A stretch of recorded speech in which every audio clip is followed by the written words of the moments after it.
오늘 함께 나눌 말씀은 데살로니가후서 2장 13절부터 17절까지 말씀입니다.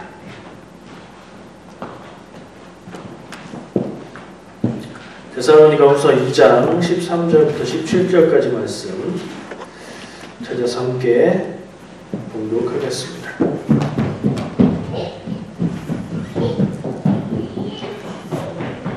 찾으셨어요? 조금만 더 있을게요. 데살로니가후서 2장 13절부터 17절까지 말씀입니다.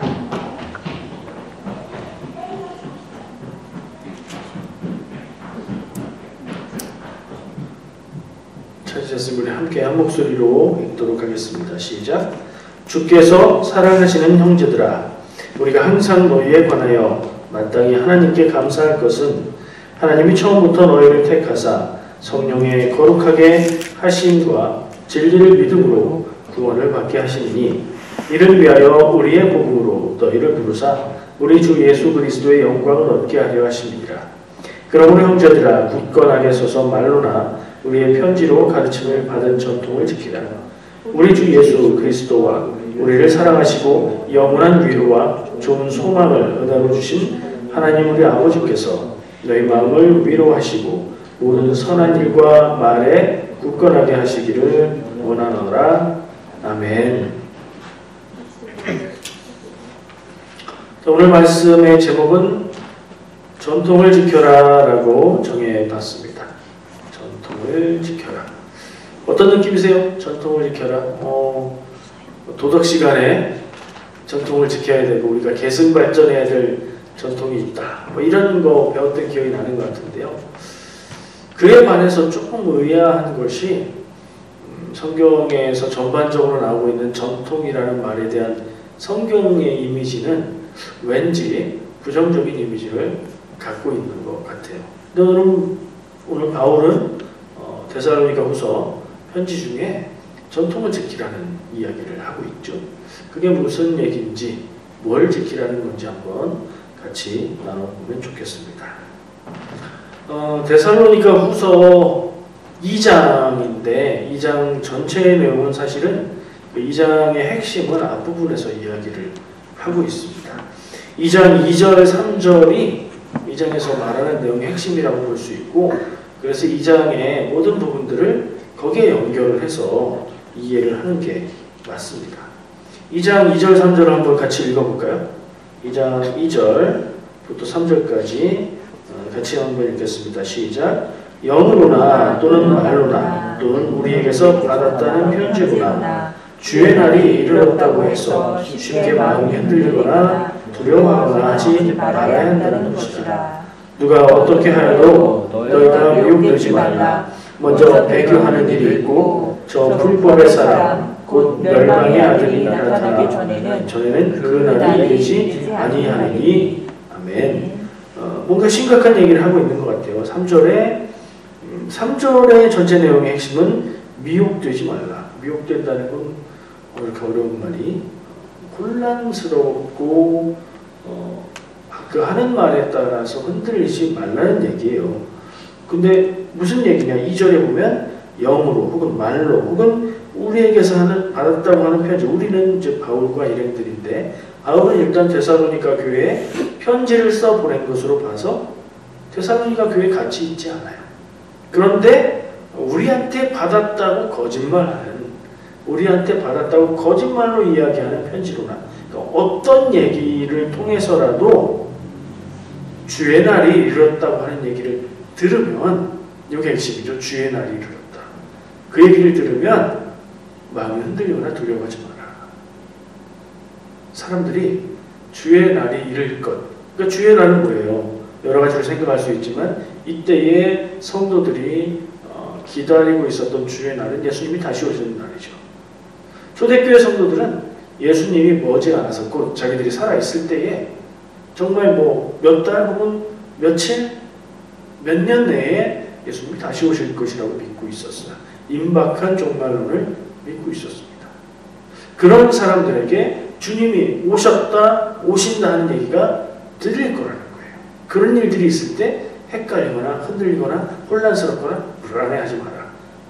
심지어는 우리가 바울이 쓴 편지라고 거짓말을 통해서 그 얘기도 하게 될 거다. 심각한 얘기죠. 현대교회에서 이런 걸 하면 뭐라고 해요? 이단이라고 하죠. 그러니까 이단적인 사상을 가르치고 이야기하는 사람들이 나타날 거야. 근데 그래도 헷갈리거나 혼란스러워하거나 두려워하지 마라. 3절, 누가 어떻게 해도 미혹하고 배교하고 그런 얘기들이, 그러니까 미혹되지 말고 배교하는 일이 있고서 배교하는 사람들, 주님을 떠나고 버리는 사람들이 있고 불법의 사람 멸망의 아들이 나타나기 전에는 그날이 이르지 않는다. 그러니까 차례가 있다. 사람들이 주님의 날이 이르렀다, 올 것이다 하는 말에 흔들리고 현혹되지 말고 잘 믿음을, 바른 믿음을 지켜라 하는 얘기를 하고 있는 게 2장 전체의 내용이에요. 종말에 대한 얘기죠. 종말론을 이야기하면서 차례가 있고 징조가 있으니까 그런 이야기를 듣는다고 해서 놀라거나 불안해하지 말아라 하면서 결론적인 얘기로 얘기하는 게 오늘 13절부터 17절까지의 내용이라고 볼 수 있습니다. 결론이 어떻게 났어요? 13절부터 17절이 그런 얘기인 줄 아셨어요? 읽으시면서. 한번 다시 눈으로 볼까요? 뭐가 중요한 얘기가 있는 것 같아요? 저는 한 두 가지 정도가 눈에 띄어요. 13절에 하나님이 처음부터 너희를 택했다는 표현을 하고 있죠. 하나님이 처음부터 너희를 택해서 구원받게 하셨다. 그 얘기를 해요. 바울이 이 편지를 받는 데살로니가 성도들을 향해서. 그리고 15절에 보면 이게 이제 핵심적인 결론이라고 볼 수 있어요. 전통을 지키라 라는 얘기 한마디로 말하면 그렇고요. 굳건하게 서서 말로나 우리의 편지로 가르침을 받은 전통을 지켜라. 우리는 바울 일행이고, 그러니까 우리가 가르쳤던 복음의 내용을 기억하고 그것을 따라서 믿음을 지켜라 라고 얘기를 하고 있는 거예요. 연결이 되죠. 2절 3절에서는 예수님 오셨다고 얘기하는 사람들이 있을 건데 헷갈리지 말고 불안하지 마. 우리가 가르쳤던 거 그것만 기억해. 다른 이야기들은 듣고 혼란하지 말고 내가 가르쳤던 내용들만 기억하고 믿음을 지키면 돼 라고 얘기하는 거예요. 왜 이런 편지를 쓸까요? 바울이 직접 가서 얘기해 주지 못하니까 편지로 이것을 전하는 거예요. 그리고 또 한 가지 알 수 있는 건 뭐죠? 그 당시의 교회에 틀린 잘못된 종말론들이 퍼져 있었던 얘기예요.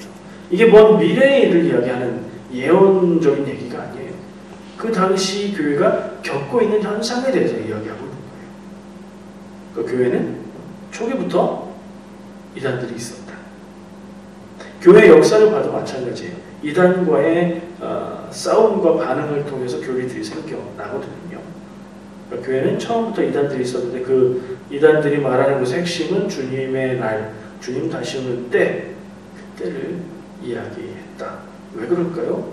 그 얘기하면 사람들이 깜짝 놀라고 불안해하고 내가 구원에서 빠지게 된 것은 아닌가. 왜냐하면 그걸 모르고 있었으니까. 이런 불안한 마음이 사람들을 흔들기 때문이죠. 그럼 왜? 그 거짓된 가르침을 왜 가르칠까요? 쉽게 이해를 해보자면 이 질문은 이단들은 왜 잘못된 것을 주장할까요? 저는 딱 두 가지라고 생각해요. 첫 번째, 이건 뭐 간단합니다. 자기가 아느냐 모르느냐를 기준으로 하는 거예요. 그게 잘못된 것인 줄 알면 거짓말이죠. 그럼 그 거짓말을 왜 해요? 거짓말하기 위해서 거짓말하는 건 아니잖아요. 거짓을 통해서 얻을 이익이 있기 때문에 그러는 거죠. 그러니까 이단의 한 어떤 형태들은 사람들을 속여서 자기들이 이익을 얻기 위해서 그렇게 합니다. 이단이라기보다는 사이비에 가깝죠. 또 다른 형태는 그게 사실로 믿고 그렇게 주장하는 경우가 있어요. 잘못 알고, 착각해서, 오해해서, 자기 스스로도 그게 진실이라고, 진리라고 생각하면서 주장하는데 그게 틀린 경우가 있겠죠. 이 두 가지가 이단의 근본적인 발생 원인이에요. 왜 착각하고 왜 잘못할까요?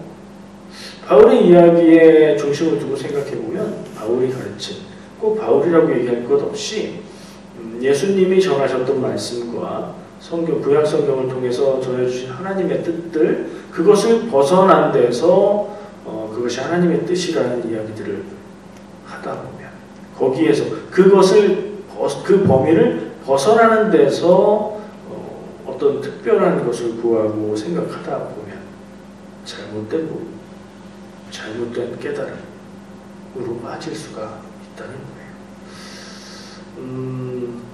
교회에서도 보면요, 엉뚱한 성경 이해에 잘못된 복음 이해를 갖고 있는 분들이 간혹 있습니다. 근데 특징은 그분들이 말씀과 진리에 대한 열정이 있다는 거예요. 그거 좋은 거잖아요.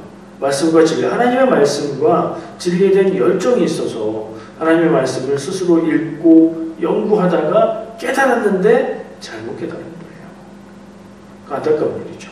열정이 있는 것까지 좋고 그것을 찾고 구하는 것까지 좋은데 좋은 안내자가 있었어야 하고 그것을 혼자 구할 게 아니라 전문적인 훈련을 받은 목회자들, 설교자들, 성경 교사들과 함께 했어야 되는데 혼자 하다 보니까 잘못된 것을 하나님이 주신 깨달음이라고 생각하는 거예요. 근데 거기서 점검할 수 있는 방법이 있거든요. 자기 혼자만 깨달았다. 그러면 이거는 깊이 생각해 봐야 돼. 남들은 다 모르는데 나만 깨달았다. 다시 생각해 봐야 돼요. 교회가 단시일 내에 생겨난 하나님의 기관이 아니고 교회란 역사와 전통을 가지고 있어요. 성경 말씀도 가지고 있어요. 그 교회에서 성경 말씀을 보고 해석하고 하나님의 뜻을 구해온 틀이 있는데 그 사람들은 하나도 모르고 나만 안다 그러면 객관적으로 봤을 때 내가 틀렸을 가능성이 더 많아요. 그런 생각을 해야 되는데 그 깨달음의 간격이 너무 커서 그러지 못할 수도 있겠죠. 어쨌든 그런 두 가지 이유, 제멋대로 해석하고 생각해서 잘못된 가르침을 전했거나 이단의 이유, 또 한 가지는 거짓으로 사람들을 혼란스럽게 해서 이익을 얻기 위해서 이단들이 잘못된 부분, 틀린 가르침을 전합니다. 교회의 시작부터 있었던 일입니다. 지금도 있는 일이고 앞으로도 있을 일이에요. 그럼 우리는 어떻게 해야 될까요? 이게 교회 밖에서 혹은 나 말고 다른 사람에게서만 나오는 게 아니에요. 교회 안에서 나타나는 이단들이 훨씬 많습니다. 무슨 얘기냐? 나도 성경을 잘못 이해하고 잘못 보면 그런 생각에 빠질 수 있다는 거예요. 더 이야기하면 내 믿음과 신앙, 내가 맞다고 생각하는 것들도 우리는 가끔씩 다시 생각해 볼 필요가 있다는 거죠. 오늘 본문에서 제가 아까 얘기했죠. 본문 13절부터 17절까지 읽으면서 저는 두 가지가 눈에 띄었다고요. 그래서 그 부분 두 가지를 좀 다루려고 합니다. 첫 번째는 하나님이 처음부터 우리를 택하셨다라는 표현이에요. 바울이 데살로니가 성도들에게 편지를 쓰면서 특히 잘못된 종말론에 빠지지 말고 믿음을 지키라는 그런 부탁을 하면서 이 말을 했어요. 거기서 의미를 찾아야 됩니다.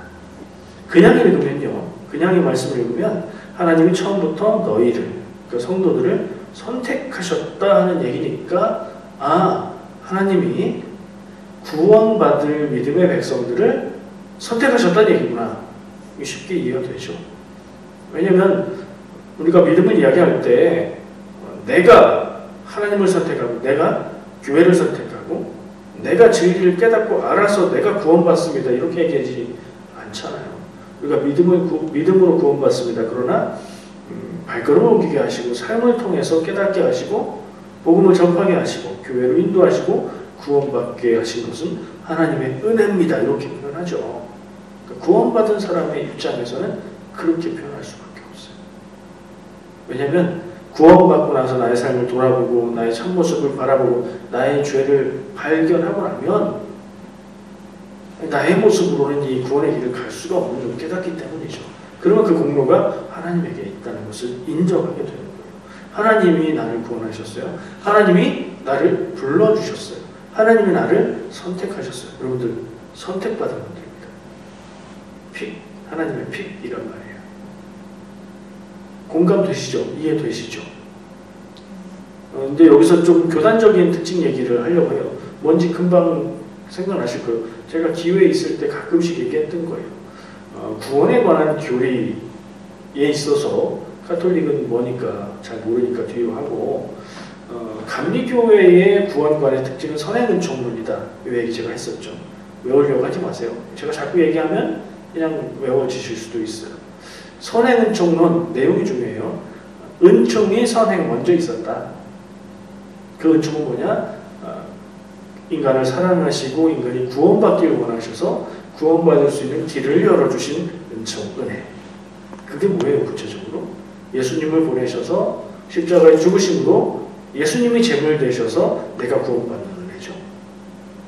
그게 먼저 있다는 거예요. 장로교 교리에서 그걸 어떻게 표현하냐? 구원받을 사람이 이미 예정되어 있다. 이렇게 표현하죠. 예정론이라고 하죠. 그걸 조금 더 강하게 얘기해서 구원받을 사람은 이미 하나님께서 정해놓으셨다. 이렇게 표현합니다. 감리교회 안에 있었던 분들은 이게 조금 이상하게 들릴 수도 있어요. 근데 오늘 바울이 이야기하고 있는 부분이 그 말하고 똑같죠. 하나님께서 처음부터 너희를 택하셨다. 이 처음은 믿기 시작한 처음을 이야기하는 게 아닙니다. 태초에라고 말하는 것과 똑같은 말이에요. 창세 전에라는 말과 똑같은 말이에요. 원래 하나님께서 내가 생겨나기도 전에 나를 구원할 사람으로 선택하고 계획해 놓으셨다라는 표현이에요. 그러면 이 말씀, 바울이 이야기하고 있는 이 말씀은 장로교회의 예정론이 맞는 거예요? 감리교회의 선행은총론이 맞는 거예요? 내용으로 봐서는 장로교회 예정론이 더 맞는 것처럼 보이죠. 그래서 장로교회 예정론은 어디까지 가느냐? 이게 지금 제가 교리 역사를 배운 것으로 얘기하기 때문에 현재 장로교회에서 그렇게 주장하고 가르치는지는 잘 모르겠어요. 그러나 원래 장로교 칼빈의 교리는 그래요. 예정론이라고 했죠. 거기에서 이중 예정론으로까지 나가요. 이중 예정론은 당연하게 똑같은 얘기인데 이중이라고 얘기를 하더라고요. 그래서 헷갈렸어요. 자, 예정론은 구원받을 사람은 하나님이 이미 정하셨고 선택해 놓으셨다 하는 얘기죠. 그럼 반대로 생각하면 뭐예요? 구원 못 받을 사람도 정해져 있다는 거죠. 이중 예정론은 이거예요. 구원받을 사람 하나님이 이미 정해놓으셨고 구원받지 못하는 사람도 정해놓으셨다. 예정론은 조금 더 확대한 것뿐이에요. 근데 거기까지 가면 조금 느낌이 이상하죠. 약간 억지스럽다. 저는 그렇게 느껴요. 그걸 들으면서. 왜냐하면 그 의구심의 이유가 제가 생각해보니까 그러면 하나님이 구원받을 사람을 정해놓으셨고 구원받지 못할 사람을 정해놓으셨다면 태어날 때부터 이미 정해져 있는 거네요. 그러면 하나님이 구원하시기로 정해놓은 사람은 어떻게 살아도 구원받아요. 그렇죠? 교회 안 다니도 복음을 거부해도 막 죄를 막 그냥 엄청 짓고 살아도 구원받습니다. 하나님이 구원하기로 정해놓은 사람. 반대로 하나님이 구원 못 받는 것으로 정해놓은 사람은요, 아무리 착하게 살아도, 아무리 열심히 살아도, 아무리 믿음 생활을 열심히 노력해도 그 사람은 구원이 없어요. 그렇게까지 가니까 이게 조금 이상하게 느껴지는 거예요. 근데 그렇게 주장하면 칼빈의 예정론을 잘못 이해하는 겁니다. 칼빈의 예정론의 핵심은요, 사람의 구원은 하나님에게 있다. 구원의 주권, 구원을 결정하는 권한은 절대적으로 하나님께 있는 것이다. 우리의 노력과 우리의 생각과 우리의 의지로 그것이 되는 것이 아니라 그거는 100% 하나님이 구원하셔야 되는 것이다 하는 얘기예요. 그렇게 얘기하면 또 납득이 되죠. 그러니까 이해를 잘 해야 되는 거예요. 바울이 얘기하고 있는 이 얘기도 그 얘기예요. 그리고 그 지점에 있어서 감리교회는 하나님의 구원의 은총을 어떻게 생각하느냐. 그게 가장 중요하고 그게 핵심이고 그게 첫 번째인데 그거는 모든 사람한테 열려 있잖아요. 그 가능성은 모든 사람한테 주어져 있잖아요. 믿으면 구원받는 거니까. 그래서 전제를 깔아두는 거예요. 그 다음에 중요한 건 뭐예요? 하나님 앞에 나와서 믿음의 삶을 살고 믿음을 고백하고 믿고 성화되어가는 삶. 그냥 믿고 교회 다니는 건 끝이 아니라 점점 더 예수님을 닮아가고 믿음이 성장하고 성숙해가는 삶. 그것이 중요하다. 물론 그 개인의 노력으로 구원받는 건 아니지만 구원받은 후에 믿음에서 인격에서 완성되어져 가는 삶이 중요하다라고 얘기하는 거예요. 그 근본적인 부분에 있어서는 다를 게 없어요. 그러나 약간 방향이 다르고 강조점이 약간 달라요. 저는 이 부분에 있어서 감리교회를 좋아해요. 감리교회 목사라서 그런 게 아니라 이게 좋은 것 같아요.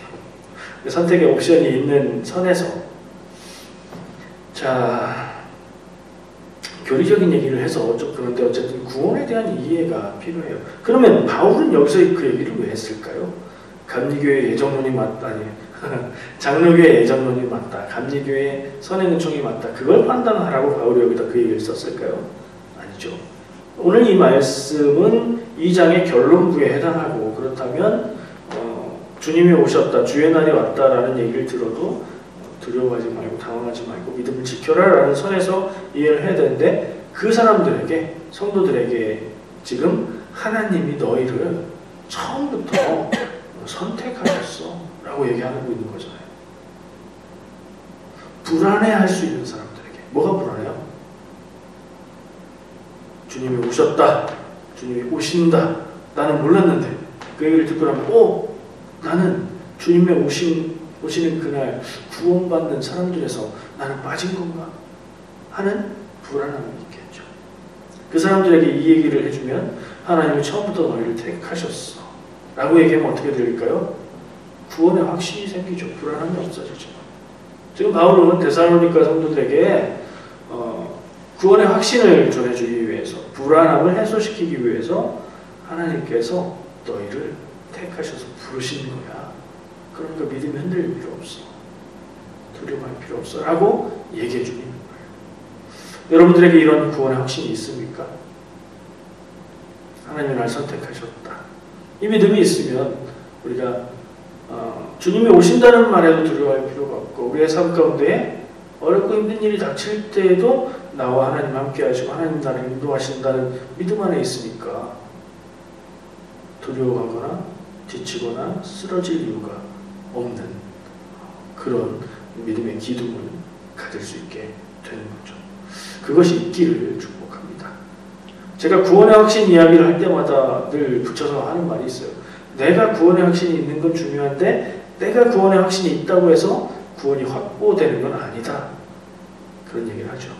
구원의 주권은 하나님께 있으니까 내가 그 증거를 찾으려고 뭔가를 노력하고 그렇게 하는 확신을 갖는다고 구원이 결정되는 건 아니다. 그런 얘기도 하긴 합니다만 오늘은 그런 방향보다는 구원의 확신의 그 믿음이 여러분들에게 있기를 축복합니다. 두 번째 이야기하고 싶은 부분은 오늘 말씀의 제목이기도 하고 결론이기도 해요. 전통을 지키라. 제가 아까 살짝 언급했습니다마는 전통을 지키라는 말은 성경에서 부정적인 느낌이 강하다고 했죠.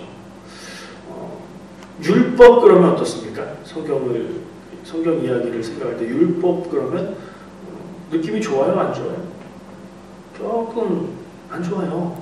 왜냐면 율법을 지켜야 된다 주장하는 사람들은 성경에서 늘 바리새인들 그리고 그걸 가지고 예수님께 찾아와서 당신의 제자들은 왜 손 안 씻고 밥 먹습니까? 당신은 왜 금식하지 않습니까? 당신은 왜 율법을 안 지킵니까? 왜 당신은 장로들의 전통을 지키지 않습니까? 라고 따지고 시비를 걸어왔기 때문이죠. 율법을 이야기하고 전통을 얘기하면 마치 예수님을 반대하는 것 같은 느낌이 들어요. 그렇죠? 근데 이건 번역의 문제인 것 같아요. 여기서 말하고 있는 게 그 율법, 그 전통에 하고 연결되는 말인가 생각해 볼 필요가 있어요. 15절을 제가 다시 읽어드릴게요. 그러므로 형제들아 굳건하게 서서 여기까지는 설명하는 말이고 말로나 우리의 편지로 가르침을 받은 전통을 지켜라. 설명해 주는 말이 있죠. 말로나 편지로 가르침을 받았던 것, 우리가 너희들에게 말해 주었던 것, 우리가 너희들에게 편지를 통해서 가르쳐 주었던 그 전통을 지켜라. 여기서 말하는 전통은요, 유대인들의 율법과 관습법을 지키는 전통을 말하는 게 아니라 바울을 통해서 가르치고 전함받았던 복음을 이야기하는 거예요. 그 교훈을 지키라는 얘기예요. 다른 얘기죠. 단어만 같을 뿐 다른 것을 말하는 거예요. 우리가 그걸 잘 이해해야 됩니다. 성경을 잘못 해석하고 이단적인 사상으로 빠지는 경우에 많은 부분이 단어 연결, 잘못해서 그래요. 이 전통을 그 전통하고 연결해서 같은 거라고 생각해버리면 혼란이 오죠. 성경이 그렇게 연결되는 게 많은데 그게 다른 거인 경우가 많아요. 단어만 가지고 연결하면 안 돼요. 여러 가지 이유가 있는데 가장 큰 이유는 번역성의 문제예요. 번역했을 때 영어도 다른 말들이고 원어로도 다른 말들인데 우리말로 넘어오면 같은 말이 되어버리는 그런 경우들이 있거든요. 그걸 우리가 생각하면서 그걸 잘 이해해야 된다는 거예요. 바리새인 얘기를 했는데 바리새인들은 뭐라고 규정할 수 있죠? 부정적인 이야기지만 율법주의자들이라고 볼 수 있어요. 율법을 지키는 것을 최고의 가치로 여겼던 사람들이에요. 무슨 얘기냐? 하나님이 주신 법, 그 율법을 목숨을 걸고 지켜야 된다. 그게 제일 중요하다. 이렇게 생각했는데 율법이 뭐 613개라고 이야기하는데 그게 다 하나님이 주신 율법은 아니에요. 하나님이 주신 성경에 명시적으로 기록되어 있는 확실한 율법이 있죠. 그 율법, 하나님이 주신 법인데 그것 가지고 삶의 모든 것을 다 이렇게 정리할 수가 없잖아요. 그래서 율법학자들이 전통을 통해서 전통 안에서 세부적인 그리고 확대된 율법 조항들을 만들어요. 그것을 장로들의 전통이라고 성경에서 말하고 있는 거예요. 예를 들어 제가 아까 음식을 먹기 전에는 꼭 손을 씻고 먹어라. 그거 가지고 예수님한테 막 따지잖아요. 또 금식하는 것, 뭐 이런 것들. 바리새인들은 그거 굉장히 중요하게 여겨서 자기들은 다 지키는데 그거 안 지키는 사람 보면 하찮게 여겼어요. 근데 예수님은 그렇게 하려고 보니까 하찮은 사람이 아니잖아요. 사람들도 놀라운 하나님의 사람으로 추앙하고 있고 그가 드러내고 있는 능력도 대단하고 그가 전하는 복음과 내용도 좀 새로운 교훈, 놀랄 만한 말씀을 전하고 있는데 보니까 자기들이 그 예수님을 도전할 수 있는 것은 율법을 지키지 않는 것으로 보이는 그런 부분들이 있었던 거죠. 그래서 바리새인들은 계속해서 예수님 앞에 와가지고 이거 틀렸다 저거 틀렸다 율법으로 어떻게 해보려고 했던 거예요. 율법주의 바리새인들이나 이야기할 만한 그 전통을 이야기하는 게 아니에요. 그 전통을 지키라는 게 아니라 바울이 전하고 가르쳤던 온전한 복음, 온전한 믿음을 그것을 지키라는 뜻이에요. 근데 왜 전통으로 표현했냐면 이거는 물려받는다, 유산으로 받는다 그런 의미의 단어를 사용했기 때문에 번역을 그렇게 했어요.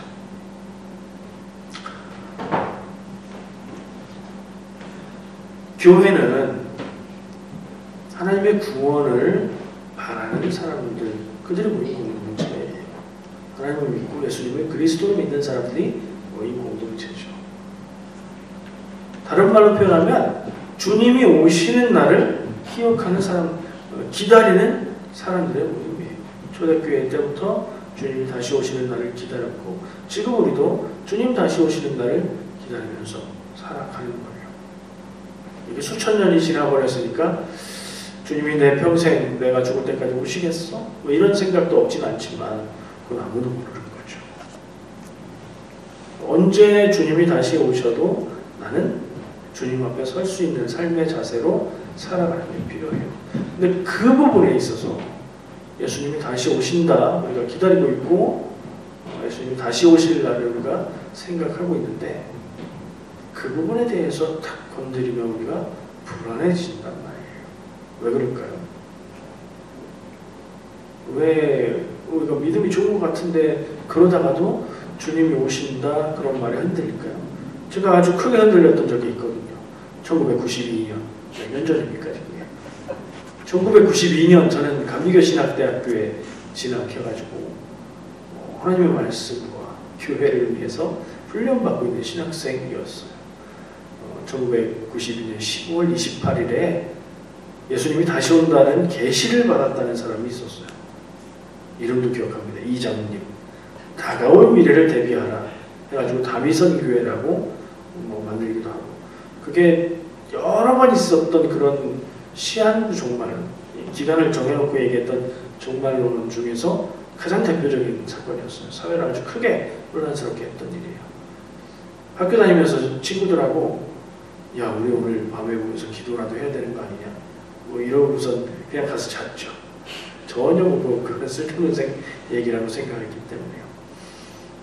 지금도 종말에 대해서 이야기하면서 종말이 없다, 종말이 안 온다 이 얘기 아니에요. 그걸 가지고 잘못된 가르침을 가르치고 주장하고 혼란스럽게 하는 사람들이 있어요. 계시를 받았다고 했잖아요. 거짓말했을까요? 모르겠어요. 그때 제가 그 책을 아주 정독을 했거든요. 다가올 미래를 대비하여. 자기 아들인가 아니면 자기 교회의 어떤 아이인가가 계시를 직접 받는다는 기록을 했었어요. 그리고 그 아이는 북한에 선교사로 가고 거기에서 순교할 거라고 했고 휴가의 날이 그렇게 온다고 얘기했던 거예요. 근데 안 왔어요. 믿었을 것 같기도 하고 아니면 거짓말하는 것 같기도 하고 모르겠어요. 그 속은 모르겠으나 어쨌든 두 개 들어가겠죠. 아까 제가 얘기했던 오늘 우리가 교회 다니고 믿음을 가지고 구원을 바라보고 우리의 삶중의 구원을 바라보고 예수님 다시 오시는 날을 되게 어색하지 않아요? 예수님 다시 오시는 날을 기다린다는 표현이? 기다리고 있으세요? 정말로? 이렇게 묻죠. 이런 주제가 나올 때마다 주님 다시 오시는 날 우리가 천국에 가서 영원한 행복과 공양을 누리고 이 세상에 슬픔과 고통도 없고 그곳에서 하나님과 영원히 거하게 되는 걸 믿습니까? 아멘. 그러면 지금 당장 예수님이 오셔도 좋으십니까? 그럼 조용해진다는 얘기예요. 여러분은 어떠세요? 그것을 우리가 늘 기억하고 살 필요가 있다는 생각이 듭니다. 지금 당장 주님이 다시 오신다고 해도 나는 아쉬울 것 없고 후회할 것 없고 그런 마음, 그런 자세로 살아가는 게 맞는 것 아닌가요? 그게 깨어있는 성도의 믿음이 아닐까요? 내가 이 인생 끝난 다음에 오셔도 좋고 중간에 언제 오셔도 좋고 지금 오셔서 이 세상의 삶이 여기서 끝난다고 해도 조금 아쉽기는 하지만 영원한 복락을 누리는 천국의 삶이 있기 때문에 뭐 두렵거나 불안하거나 싫거나 이럴 거 없잖아요. 교회의 본질은 주님 다시 오시는 기다리는 사람들이에요. 그것이 우리에게서 언제부턴가 조금씩 다른 느낌으로 혹은 그 얘기를 하면 이상한 사람으로 그런 분위기가 있는 것 같은데 아니에요. 교회는 여전히 주님 다시 오시는 그날을 기다리는 사람들의 모임이에요. 그러니까 돌아보고 기억하고 내 믿음과 내 삶을 돌아볼 필요가 있다고 생각을 합니다. 이 말씀을 읽고 들으면서 우리는 물어야 돼요. 스스로에게. 내가 생각하고 믿는 것은 온전한 복음인가? 물어보세요. 두 번째, 나는 건강한 믿음을 가지고 있나? 세 번째, 나는 지금 주님이 다시 오셔서 내 지금 인생이 끝나고 구원은 받는다고 우리가 믿으니까 구원받아서 천국에 간다면 괜찮은가? 이런 질문들을 마음에 좀 담으시고 대답해 보시면서 살아가시기를 바랍니다. 기도하겠습니다.